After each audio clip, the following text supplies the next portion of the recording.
Yeah, that's a great. I so appreciate so much what both of you said. And I'm the history teacher in the pair, so I used to teach history. And what always struck me, especially when we started talking about these topics in American history that maybe kids didn't know. So I taught middle school kids. And actually, most kids don't get any history before they get to middle school. So I love that this project is happening in fourth grade in a deep way. So really getting into California history and the issues in a deeper way.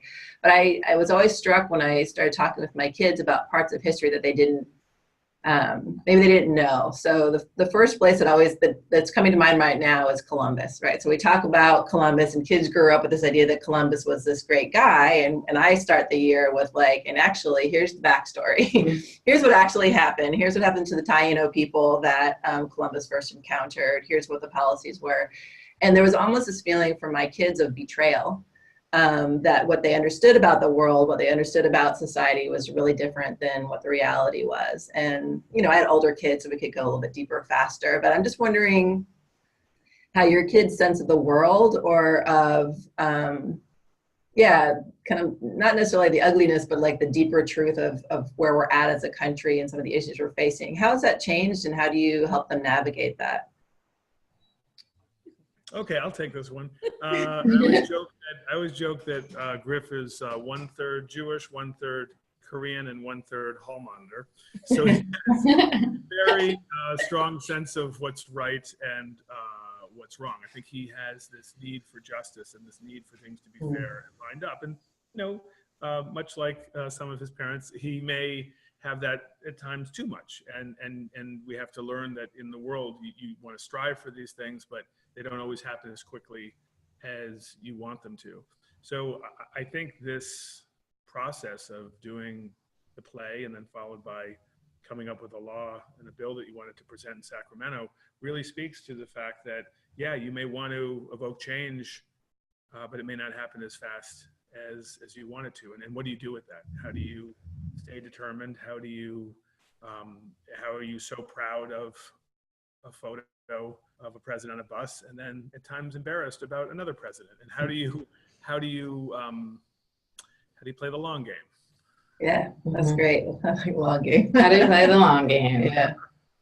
Yeah. I think too, the year, I have an older child, and of all the kind of social studies curricula that he has experienced, this is the most fully integrated, the kind of weaving of macro and micro and, small change to big change, and that kind of ebb and flow and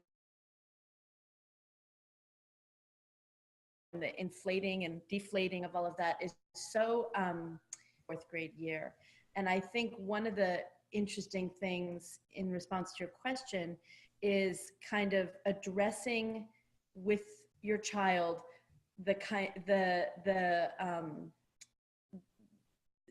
things that we grew up at a time that was I think where these differences and the kind of racial issues in some ways were more inflamed. And so she's come to, and I think this is in part living in California, but in her world, she eats in all different neighborhoods and all different restaurants and is just fully aware of cultural diversity because of the way she occupies this city in our family.